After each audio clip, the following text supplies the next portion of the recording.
The brilliant Scottish singer-songwriter Katie Tunstall should have been in the midst of a worldwide tour right now. Instead, the Brit and Ivor Novello award-winning star, who first came to prominence in 2004 when her song Suddenly I See topped the charts on both sides of the Atlantic, is stuck in her home in Los Angeles, locked down with her newly acquired rescue dog.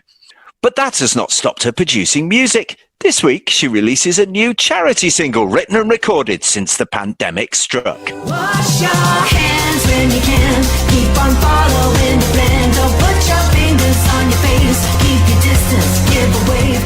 Call your friends. And she joins me now via Zoom to tell us all about it. So, Kate, wash your hands. And don't forget your thumbs. That's about as timely a release as there's been. Tell me about it. Wash your So I found actually that I was just not feeling inspired to work at all. I think I spend so much of my time on the road going, God, I wish I had a bit more time at home. So actually, the lockdown for me has been this kind of unexpected hiatus of, you know, a couple of decades of really, really hard work of being away from home and finally sort of getting a minute to decompress a little bit, very unexpectedly. And I just wasn't in a headspace or a heart space to write songs at this time. It's felt, you know, it's felt quite bizarre for everyone and unsettling for everyone. But I did think it would be... I'd basically done this collaboration video a few years ago for a song called Glamourpuss, and I called it the KT Collaboration.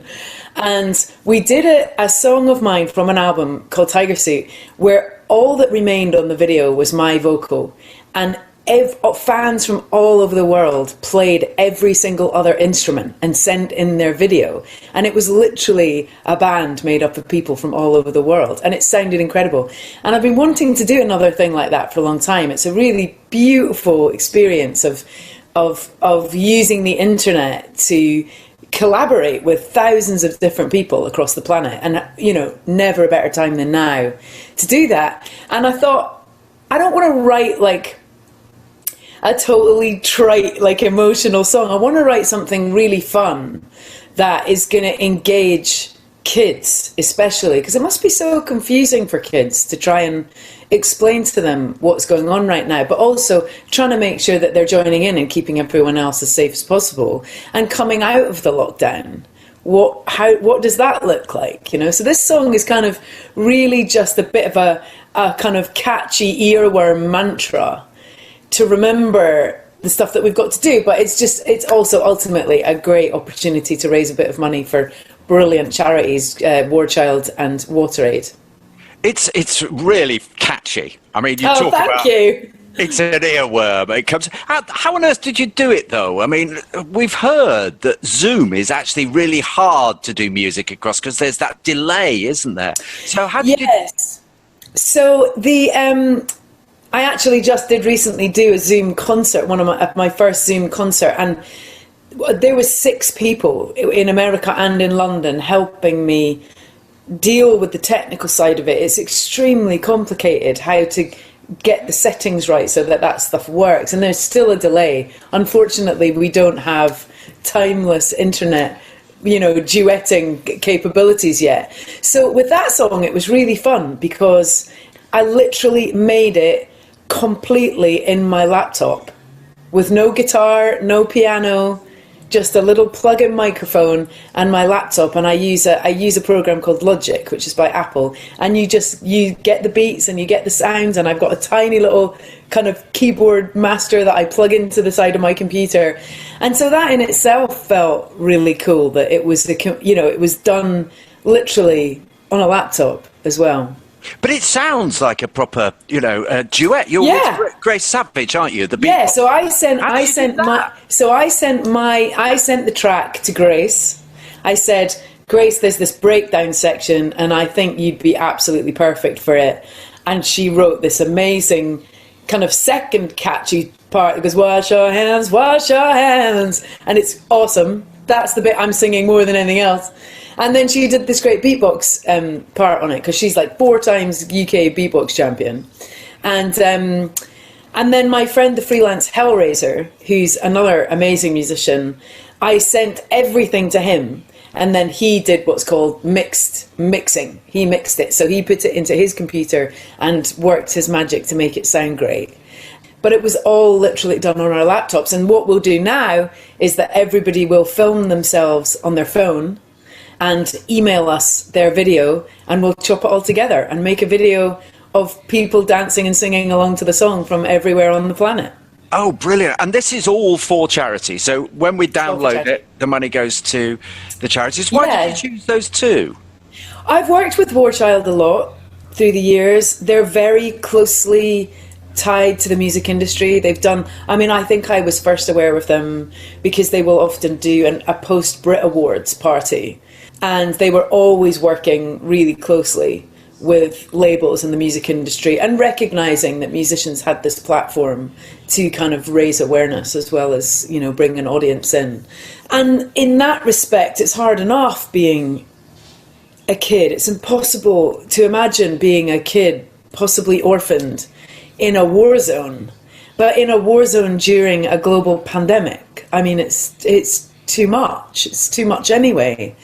And then WaterAid is a great companion charity because they're going into the same areas and the same issues to supply what these kids need and what these families really need. And so I think those two charities together can achieve an awful lot for people in the most need at this time.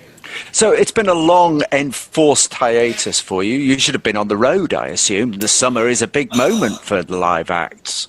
I had, I think, the busiest touring year of my whole life this year. So I was doing around 200 shows this year. No. Yeah, I was going to be at home for about a week, and that's not all at once. I was going to be going home for like a night here and there. But I was actually I was opening for Rick Astley in the UK, and then I was on a 5-month tour opening for Hall & Oates with Squeeze all across America. And then I had a tour in Hawaii, I had a tour, you know, on the East Coast, and all of it just has been postponed. But, you know, if it was just me, I'd be feeling sorer. But I'm in a lucky position compared to a lot of people. I think so much about people who've started businesses from scratch and spent their whole life doing that, and it's just gone. And, you know, people who were financially struggling anyway. And so, you know, everybody's hurting, and all the shows really just will get. So in terms of shows, we're hoping that 2021 is basically going to be what was happening this year. Fingers crossed. There's going to be a lot of people on the road in 2021. There's going to be a lot of people, I think, as well, wanting to go out and have a beer and a dance with their friends. And so I hope that, you know, whatever it looks like, maybe it will look a little bit different than it was going to. But I think there will be such joy and energy to getting together and having a live music experience again. I think it'll be very moving once the shows get going again. We'll really appreciate it, all of us, the players and the people buying tickets. I've no idea when it's going to be, Katie, but I think there's a lot of people longing to see you again on stage. But I suspect their longing is nothing compared to yours. I suspect you're the person who most wants to get back out there. I mean, I do. But I have had this kind of quite revelatory experience in lockdown where, because I've had all my energy to myself, because I'm at home, I've been doing tons of stuff online. I've been doing straight after this, I'm going to do my Katie rave. So on Instagram, I do a rave for an hour a day on weekdays where me and fans just dance together to songs. And I've done Q&As and I've taken part in other things. And weirdly, my connectivity to fans actually feels stronger during this time, because when I'm on the road, I'm only really communicating with whoever's at the show that day, and then traveling and kind of busy the rest of the day. So it's been a bit of a revelation, and I've realized that I can do a lot and connect a lot and communicate a lot from my own space, which is really exciting. It's been great talking to you. And where can we get Wash Your Hands? Just on everywhere. Spotify? But what I would say is, if you've got a spare few quid, please download it. Please buy it and download it, because that's how streaming won't give the charity any money. So if you can download the song, that's how you donate to amazing charities, War Child UK and WaterAid, and it's so appreciated. Thank you so much, Katie, and I'll be singing it when I wash my hands next. Yeah! And the other thing that's so cool, which we didn't even realise, WaterAid said, the chorus is 20 seconds long, which is perfect for washing your hands. Perfect.